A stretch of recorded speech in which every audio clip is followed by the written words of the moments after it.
안녕하십니까? 이번 시간에는 한국 국가론 5강 한국의 신자유주의에 대해서 다뤄보도록 하겠습니다. 나라가 신자유주의 경제체제에 본격적으로 편입되게 되었다고 이렇게 말씀을 드렸죠. 그러면 그 일들이 어떻게 구체적으로 DJ 정권, 노무현, 그 다음에 이명박 정부로 이어지면서 어떤 특성을 나타내는가 알아보도록 하겠습니다. 주제는 말씀드린 대로 한국의 신자유주의 이렇게 잡았고요. 거기에 해당하는 겁니다. 지금 우리 여기 한국의 신자유주의 5강에 해당하는 거고요. 6강 그 이후에 이제 박근혜 정부가 어떻게 개혁을 시도했고 또 어떻게 좌절했는지, 그 이후에 문재인 정권은 어떠한 특성을 갖는지에 대해서 연속으로 다뤄보겠습니다. 이번 시간에는 한국의 신자유주의 5강에 해당이 되는 겁니다. 자, 설명을 드리면 1987년 이후의 사회 변화는 이전부터 발전주의 국가 모델에 의해서 사회가 상당히 국제화되고 또 그러면서 사회가 전반적으로 자유화되는 것이 특징입니다. 두 번째 특징은 정치체제가 권위주의에서 민주체제로 이양되는 측면이 있었습니다. 많은 부분 권력이 위에서부터 아래로 이양이 되고 시민사회가 상당히 발달하게 되었죠. 어떻게 역으로 또 이야기하면 발달된 시민사회가 또 국가에 도전을 해서 많은 부분에 또 사회 변화를 이뤄냈습니다.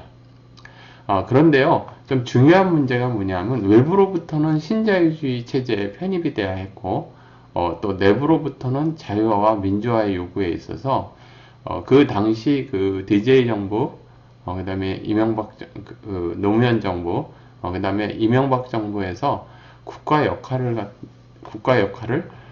정립하는데 사실상 실패했습니다. 어떤 이유에서 그러냐 하면은요, 상당히 추상적인 이야기를 함으로 인해서 그것이 실제로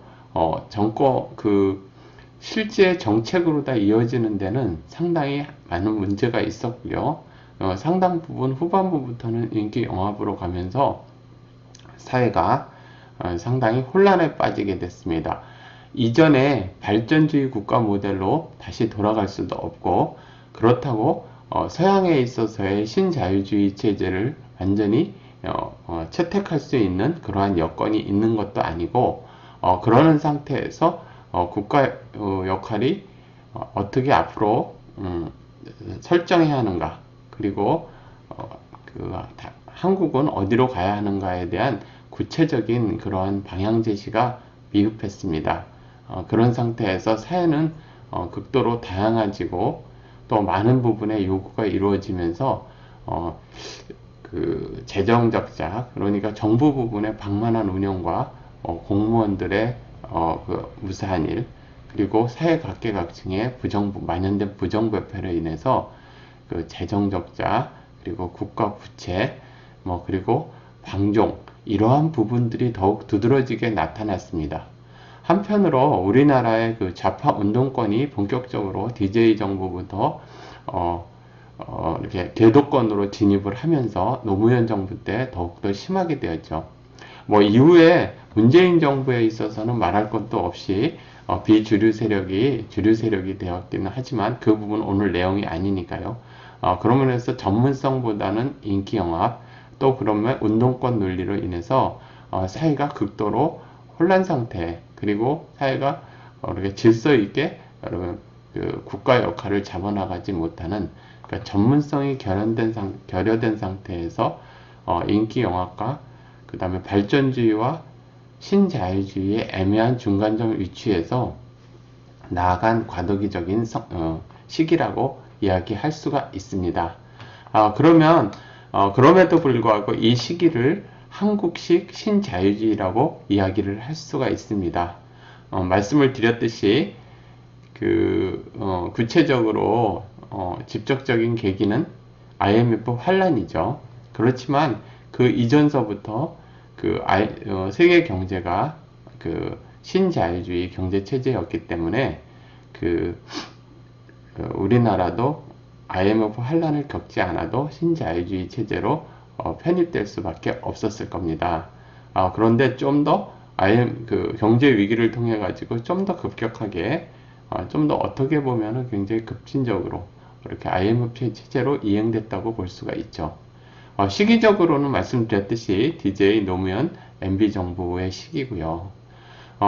구체적으로 말씀을 드리면 과거로부터 발전주의 그 전통이 남아 있었던 거죠. 전통주의 발전이 남아 있음으로 해서 탑다운 방식이고 국가가 그다음에 공무원들 그러니까 공적 영역에서 정보 부분에서 주도하던 그러한 그 패턴 그러한 부분은 그대로 남아 있으면서 외부에서 들어오는 신자유주의 개혁을 탑다운 방식으로 내려보내는 그러니까 작은 정부를 추진해야 된다고 말을 하지만 실질적으로 정부 권한은 더 강화되는 그리고 과거의 권위주의 형태를 갖다 극복해야 한다고 그러지만 그것을 그대로 답습해서 위에서 밑으로 내려보내는 그러니까 좀 이따 말씀을 드리겠는데요. 그 신자유주의 체제가 서양에서는 과다한 복지 정책, 그 다음에 복지국가의 그 역할이 어느 정도 상당히 회의가 들고 그 부분에 대해서 위기가 찾아와서 신자유주의 그 정책으로 나갔다고 그러면 우리나라는 그런 건 아니죠.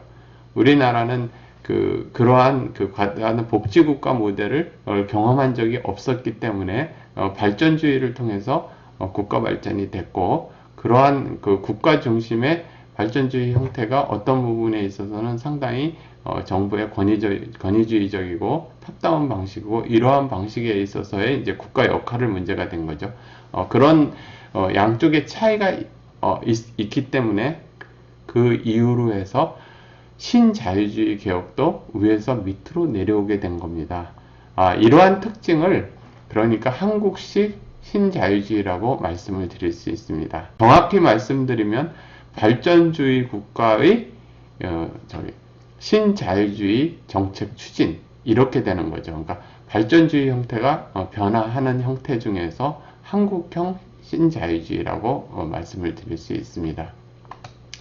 자, 말씀을 드리면 이제 구체적으로 말씀을 드립니다. 신자유주의 그 많은 국가 역할의 변화, 신자유주의 개혁들이 영미를 중심으로 이루어졌습니다. 그리고 여타 나라들로 퍼져나가게 된 거죠. 그렇게 한 곳에서 다른 쪽으로 퍼져나가는 것을 동영화라고 이야기를 합니다. 그러니까 유사하게 이렇게 변해 나가는 거죠. 그런데 이제 공통점, 영미하고 우리나라의 공통점이라고 보면은 정부 부분이 실패했다고 보는 거죠. 과다한 정부의 역할, 국가의 역할이 실패했다고 보는 그런 차이는 공통점이 있습니다. 반면에 차이점은 영미는 말씀을 드렸듯이 오랫동안 있었던 국가의 복지 모델, 그러니까 복지국가 모델이 이렇게 어떠한 영향, 제가 교육사역 시간에도 말씀을 드렸지만 국가가 평등을 조절하기 위해서 과다하게 개입을 하게 되면 자율성과 다양성이 침해될 뿐만 아니라 과다한 예산이 들고 비효율 이런 문제가 발생을 하는 거죠. 정부 부분 큰 정부가 생길 수밖에 없고 그런 부분에 의해서 재정 적자 그리고 많은 부분의 비효율 이런 문제가 나타났기 때문에 이제 복지국가 모델을 포기하게 된 겁니다. 왜냐하면 더 이상 세금은 거치지 않고 과거로 같이 이렇게 경제 성장이 계속 지속되는 것도 아니고 그리고 많은 부분 말씀드렸듯이 비효율과 비능률 그리고 큰 정부가 한계를 맞았기 때문입니다. 그런 부분에 있어서 이제 해법으로는 복지 기능을 축소하고요. 그러니까 과다한 국가 예산을 줄이겠다는 거죠. 그리고 정부 부분에 이제 규제를 갖다가 철폐하겠다. 이런 방향으로 신자유주의 개혁이 서양에서는 이루어진 겁니다. 반면에요, 우리나라는 좀 전에 말씀을 드렸듯이 발전주의 국가 형태에서 이제 발전주의 국가 형태가 사회가 다원화되면서 더 이상 역할을 할 수가 없었죠. 그렇다고 우리나라가 서양과 같이 영미와 같이 과다한 국가 복지국가 모델에 의해 가지고 정부 부분의 비효율과 문제가 일어나는 건 아니었죠. 대신에 그 권위주의 방식이라든지 탑다운의 방식이라든지 뭐 이러한 부분들 때문에 그 정부가 상당히 큰 정부 역할이 굉장히 컸고 국가가 많이 개입을 하는 그런 차이점이 있었던 겁니다. 잘 아시겠죠? 이제 그런 점에서 그 해법을 그러면 그 어떻게 이렇게 그러면 우리나라는 그러면 앞으로 세계 경제 체제에서 어떻게 살아남으며 분단 국가에서 어떠한 미래를 갖다 이렇게 추구해야 될 미래를 갖다가 개척해야 하느냐, 이제 이런 문제가 있었는데, 그 당시에 이제 그 DJ 정부 같은 경우는 상당히 추상적인 목표를 제시하죠. 민주주의와 시장 경제를 동시에 발전시키겠다. 이제 말로는 이제 이렇게 굉장히 이렇게 이야기를 하는데, 구체적인 부분에 있어서는 이런 겁니다. 이렇게 기존에 있는 권위주의 방식은 그대로 흡수를 하는 거죠. 정부 부문에 있어서 탑다운 방식으로 자신들이 이제 권력을 차지했기 때문에 야당 시절에 있었던 많은 요구 사항들, 그러니까 정부가 작은 정부가 돼야 하고 또 권위주의에서 이렇게 벗어나야 하고 권력을 갖다가 많은 부분에 이양을 해야 되고, 이제 그런 부분은 소홀히 한 거죠. 왜냐하면 모든 사람들이 권력을 잡으면 생각이 바뀌거든요. 그 대신 시장 경제를 발전시켜야 된다고 이야기를 하지만 신자유주의 개혁을 그대로 이제 받아들인 거죠. 물론 IMF라는 특수 상황이 있었습니다. 그런 점에 있어서 어찌 보면은 이제 이렇게 생각을 하시면 될 것 같습니다. 그러니까 말씀을 드렸듯이 과거의 권위주의 탑다운 방식을 그러니까 그대로 패턴을 가지고서 서양에서 들어오는 신자유주의 정책을 그대로 위에서부터 밑으로 부과했다고 생각을 하시면 됩니다. 그러니까 상당히 서양하고 다르죠. 서양에서는 신자유주의 개혁이 정부 역할을 축소하고 민간 부분을 활성화시켜서 경제를 다시 활성화시키고 사회를 부흥하겠다, 이제 이런 목표인 반면에 국가 주도의 신자유주의를 끌고 가겠다. 그런데 이제 좀 차이점이라고 이야기를 하면 이후에 이제 노무현 정부나 MB 정부도 마찬가지인데, 이 많은 부분에 있어서 발전주의 국가 모델, 박정희 모델에 있어서는 한국의 그 당시에 60, 70년대에 처한 상황에 적합한 국가 모델, 그러니까 한국이 발전할 수 있는 적합한 국가 모델을 만들어서 그거에 따라서 전 사회를 유지한 반면에, 이 DJ 정부, 노무현 정부, 이명박 정부에서는 외국에 있어서의 신자유주의적 요구, 그러니까 외부로부터의 그러니까 다른 나라로부터 오는 요구를 그대로 받아들이면서 위에서부터 밑으로 관철시킨 거죠. 그러면서 이제 겉으로 레토릭은, 표현은 시장 경제의 발달, 민주주의의 발달, 뭐 이런 두 개를 갖다 양립시키겠다, 이제 이렇게 이야기를 한 거죠. 그런 부분에 있어서는 상당히 다릅니다. 그리고 인기 영합이고, 어떻게 보면 이제 레토릭이라고 그래야 되나? 표현을 굉장히 추상적으로 하고, 실제로는 알맹이가 없는 이제 그런 상태가 사실상 지속이 됩니다. 그래서 많은 사회가 이제 이런 부분이 좀 안타까운 건데요. 한국의 신자유주의적 접근은 상당 부분 피할 수는 없었습니다.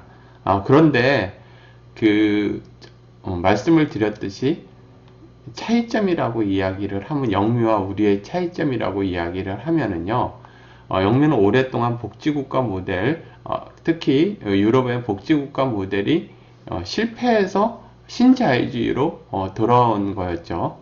그러니까 신자유주의 개혁을 채택하게 된 거에 반면에, 한국 정부는, 그리고 한국의 국가는 상당 부분 이 시기에 과거로부터 내려오는 권위주의 형태, 그 다음에 상당히 정부 부분의 고비용, 그 다음에 저효율, 특히 부패 문제를 해결하지 못했습니다. 정권이 바뀌다 보니까 상당 부분 인사가 바뀌고요. 그리고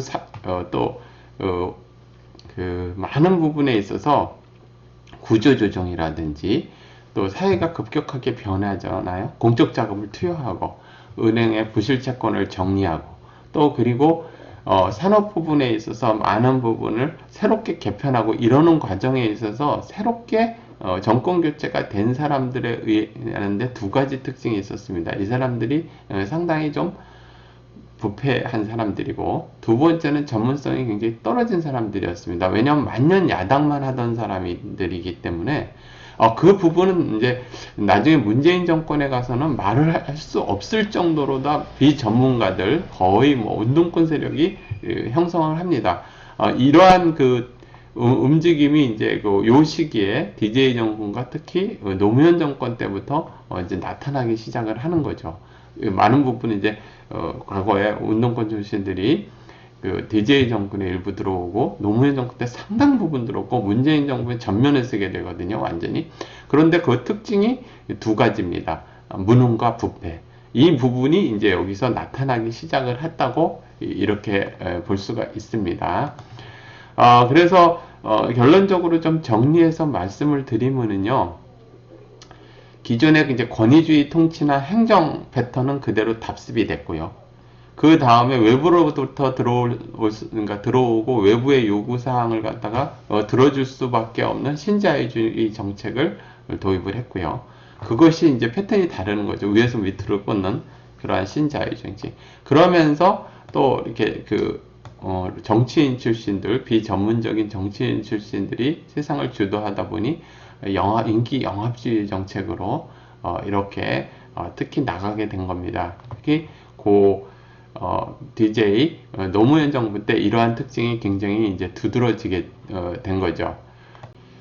결과적으로는 이 나라가 과거의 그 발전주의 국가 형태의 그 견실한 그 펀더멘털이 튼튼한 경제 체제 그리고 국민들의 개인 부채가 별로 없는 그러한 것들에 있어서 요 시기를 거치면서 DJ 노무현 뭐 이렇게 거치면서 그 국가 부채는 과다하게 늘어나게 됩니다. 그리고 국가의 재정 건전성은 상당히 이렇게 날이 갈수록 악화가 돼서 나중에 이제 문재인 정권에 있어서는 천문학적으로 늘어나게 되죠. 그건 오늘 내용이 아니니까 빼고요. 그러면서 특히 IMF 체제를 지나면서 지난 시간에 제가 말씀을 드렸듯이 DJ 정부에 있어서는 그 정부 부분의 부채, 그러니까 국가 부분의 부채를 민간 부분으로 이양시켰다고 그랬죠. 민간 부분으로 전환시키는데 부동산 버블과 그리고 플라스틱 버블, 그러니까 신용카드 버블로 해결했다고 그랬죠. 그래서 많은 사람들이 이제 부채로 살아가는, 그래서 제가 부채의 사회화라고 말씀을 드렸죠. 지난 시간에 그런 형태로 변하게 된 겁니다. 그리고 내려오는 방만한 연기금의 그 운영, 그리고 의료보험 제도에 있어서의 만성적 재정 적자, 이러한 부분이 이제 그 미래를 갖다 짓누르게 되는 거죠.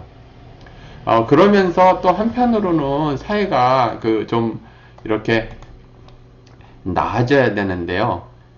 정치인들은 상당히 비전문적이고 부패하고 또 언론인들도 여기에 합세를 해서 상당 부분 카르텔을 형성하는, 그리고 두드러진 특징 중에 하나가 시민단체가 과거에는 제하에 있었지 않습니까?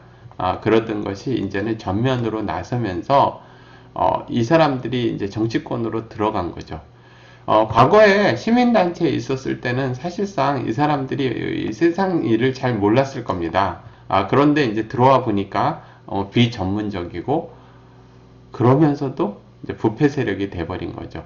그런데 상당히 위험한 것은 비전문적인 사람들이 부패가 되기 시작을 하면 그 사회가 상당히 어려워지는 겁니다. 그러니까 우리 사회가 발전주의에 있어서는 상당히 스마트한 사람들이 국가의 역할을 갖다가 구상을 하고요, 기획을 하고, 테크노크라트라는 관료들, 전문 관료들하고 이렇게 미래를 설정하고, 그리고 전 사회가 이렇게 발전으로 나가던 그런 시기는 이제 아니고요. 상당 부분 비전문적인 시민단체 출신 사람들과 그 다음에 부패한 정치인, 그리고 부패한 언론인들의 카르텔을 형성하면서 사회가 극도로 이렇게 두 가지 문제가 생긴다고 그랬죠. 상당한 그 정부 부분의 재정 적자, 국가 부채의 누적, 그 다음에 부패, 그 다음에 그걸 민간 부분으로 전환시키는 그래서 국민들이 상당히 부채에서 시달리게 되는, 그러면서 천문학적인 부채가 계속 지속적으로 이렇게 늘어나는 그런 형태가 되어버린 겁니다. 그러니까 과거에 그 한국의 발전주의 모델, 견실한 모델은 이제 제가 여기 타이틀은 신자유주의 모델이라고 말씀을 드렸지만 사실상 신자유주의 모델이라기보다는 어떤 운동권, 한국식 이렇게 부패 모델로 점점 전환이 되게 된다고 말씀을 드릴 수 있습니다. 이 부분에 있어서는 결론적으로 말씀을 드리면 국가가 제 역할을 수행하지 못했다고 말씀을 드릴 수 있습니다. 발전주의 모델도 아니고요, 신자유주의 모델도 아니고, 아까 말씀드린 그런 과거의 권위주의적인 패턴을 가지고서 외부로에서 들어오는 신자유주의 모델을 위에서 밑으로 부과하면서 내부는 상당히 부패 카르텔을 형성하는 그런 시기라고 말씀을 드릴 수 있습니다. 이 부분을 개혁하려고 그랬던 것이 박근혜 정부였고, 그것이 실패하면서 문재인 정부가 들어서는 겁니다. 그것은 6강과 7강에서 나누어서 말씀을 드리겠습니다. 그러면 오늘 수업을 여기까지 하고요. 여러분들 이상 마치도록 하겠습니다. 수고하셨습니다.